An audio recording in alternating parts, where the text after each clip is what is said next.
As I told y'all, first the lower energy level has to be filled, then only the higher energy level will be filled. Both when it mixes with one another, it will form two new molecular orbital. Bond order is equal to half into Nb minus Na. 2s orbital of first oxygen atom combines with 2s orbital of the other oxygen atom. Intermolecular means between the two molecules if there is a hydrogen bond.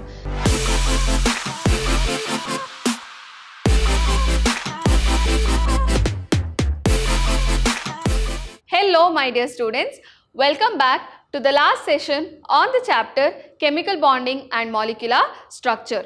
Last class we studied about molecular orbital theory. We learnt about bond order calculation and how is bond order related to bond length, also about the magnetic property in hydrogen molecule as well as lithium molecule. We also learned that lithium molecule does not exist and why it is monoatomic. Today we will continue with some more molecules. First one is lithium molecule. So, how is lithium molecule formed? What is its electronic configuration? What is the bond order? We will learn. So, the electronic configuration of lithium atom is 1s2 2s1 because the atomic number is 3. The 1s orbital of the first lithium atom combines with 1s orbital of the second lithium atom to form two molecular orbitals. One is bonding molecular orbital called as sigma 1s and one antibonding molecular orbital called as sigma star 1s. Now, how many electrons are there? In 1s there are 2 electrons. In the other 1s orbital there are 2 electrons. So, totally 2 plus 2 we have 4 electrons. So, these 4 electrons, 2 will come into sigma 1s orbital and the other 2 will come into sigma star 1s orbital. So, that is about the first orbital. Next, what happens to the next orbital? That is 2s1. We have only 1 electron in the 2s orbital and in the other lithium atom we have 1 electron in the 2s orbital. Both the 2s orbitals will mix together to form sigma 2s orbital and sigma star 2s orbital. Now, we have 1 plus 1, that is 2 electrons. As I told y'all, first the lower energy level has to be filled, then only the higher energy level will be filled. Thus, these 2 electrons will first fill sigma 2s orbital and sigma star 2s orbital will remain empty. So, what will be the electronic configuration? That is sigma 1s2, sigma star 1s2, sigma 2s2. Sigma star 2s2 we are not writing because we do not have any electron here. That is why sigma star 2s we have not written at all. Now, as the first shell is completely filled and we also call this as K shell, we can also write the electronic configuration of lithium as K and K. 2 K shells of 2 different atoms are mixing to form one molecular orbital and one antibonding molecular orbital. So, I write it as K, K, sigma 2s2. So, if it is completely filled orbitals which we have, then we can also write it as K, K. Okay. More about this when we are doing some more molecules we will understand better. Next is calculation of bond order. That is number of electrons in bonding molecular orbital minus the number of electrons in antibonding molecular orbital divided by 2. So, how many electrons do we have in bonding molecular orbital? That is, here we have 2 electrons and here we have 2 electrons. So, it is 2 plus 2, 4 electrons. So, 4 minus how many in antibonding is there? Only here we have, that is 2 electrons, isn't it? So, it is 4 minus 2 divided by 2, that is equal to 1. Now, what is the meaning that bond order is 1? That means there is a single bond between the 2 lithium atoms. That is the meaning of bond order is equal to 1. Now, coming to magnetic property, it is diamagnetic. Why? You just observe the electrons, how it is placed. Do we have any unpaired electron here in molecular orbital? No. That means it is diamagnetic. If there was unpaired electron, then it would have been paramagnetic. Okay. So, the magnetic property is diamagnetic. That's about the lithium molecule. Next we have carbon molecule. In the formation of carbon molecule, two carbon atoms combine to form C2. The electronic configuration of carbon is 1s2, 2s2, 2p2. Similarly, one more carbon atom has the same electronic configuration, that is they have atomic number 6. So, we have 6 plus 6 electrons, that is total 12 electrons in carbon molecule. Now, how do we put the energy level diagram? If you observe here the energy level diagram, I have not shown about 1s and 1s orbital which is mixing with one another. Okay. Why? Because here it is completely filled, 1s and 1s2, both carbon atoms, it is completely filled. So, when it combines, it will form two molecular orbitals. We know that is sigma 1s and sigma star 1s, and both will get 2 electrons each. That is total we have 2 plus 2, that is 4 electrons are there. So, instead of writing this in the diagram here, in the energy level diagram, we have directly written it in the electronic configuration as Kk, or sigma 1s2 and sigma star 1s2. Okay. Now, about the valence shell, I have written here in the energy level diagram. So, we have 2s orbital of one carbon atom mixing with 2s orbital of another carbon atom. Both when it mixes with one another, it will form two new molecular orbital. One is sigma 2s, another one is sigma star 2s. And how many electrons are there in 2s? Here I have 2, here I have 2, that is 4 electrons. So, 4 electrons, 2 will go into sigma 2s, another 2 will go into sigma star 2s. Okay. Now, what happens to the p orbitals? We have 3 p orbitals of both the carbon atom. You remember, atomic number is less than 7. So, the way the energy level is placed, or these orbitals after mixing, the molecular orbitals, how is it placed based on their energy, we need to remember. I told you all. So, when p orbitals of the two carbon atoms are mixing, then we get pi 2px and pi 2py, then we get sigma 2pz, then pi star 2px, pi star 2py, then we get sigma star 2pz. Now, if the atomic number was above 7, then here there would have been a change. This would have been just opposite way, isn't it? The first anti-bonding is as it is, but in bonding, sigma would have been lower and pi would have been higher. Okay. But now we have 2 electrons only. 2 electrons in 2p of one carbon atom, 2 more electrons in 2p orbitals of another carbon atom. So, we have 2 plus 2, that is 4 electrons in the p orbitals, correct. So, 4 electrons, which will it fill up? I told you the lowest energy level will be filled first, and we have pi 2px and pi 2py of both same energy in the same level. So, 1, 2, 3, 4 according to Hund's rule.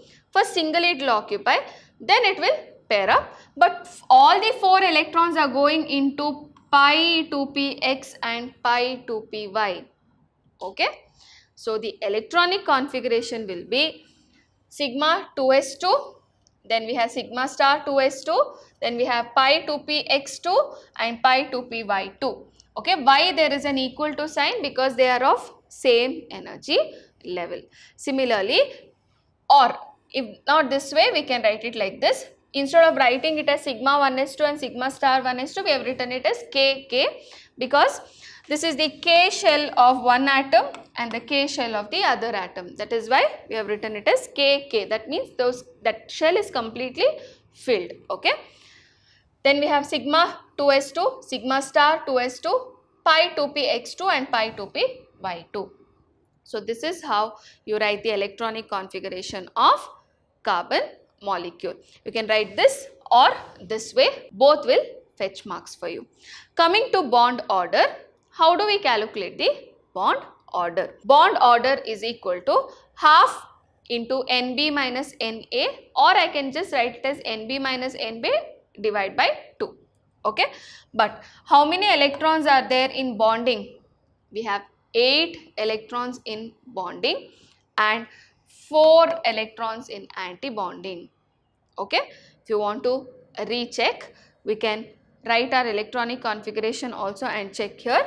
We have sigma K, sigma 2s2, sigma star 2s2, then we have pi 2p x2 is equal to pi 2p by 2. Okay, now from, if instead of kk, what I can write? Sigma 1s2 and sigma star 1s2.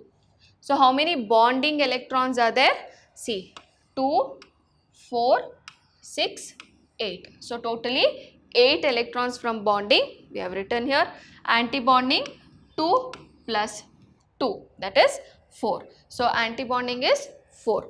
So we get 8 minus 4 is 4, 4 divided by 2 is 2. So we have 2 double bonds in between carbon atom. So there is a double bond. But remember, both these bonds are pi bonds. This is a molecule in which pi bond exists without the presence of sigma bond. Why? Because we have the pi electrons, ones which are forming these two bonds are there in pi orbital. You can see pi 2px2 and pi 2py2. So we have 4 electrons which is involved in this bonding. In which one? In which orbital? In pi orbital, not in sigma orbitals. That is why we have 2 pi bonds between the carbon molecule. This is really rare. Without the presence of sigma bond, there are pi bonds which is there in carbon molecule. Okay. Next one is the last molecule which we have to learn in molecular orbital theory, and it is really very important for your exams as well as your competitive exams, that is oxygen molecule. So we'll go right away. The electronic configuration of oxygen atom is 1s2, 2s2, 2p4. So totally we have 8 electrons because the atomic number is 8.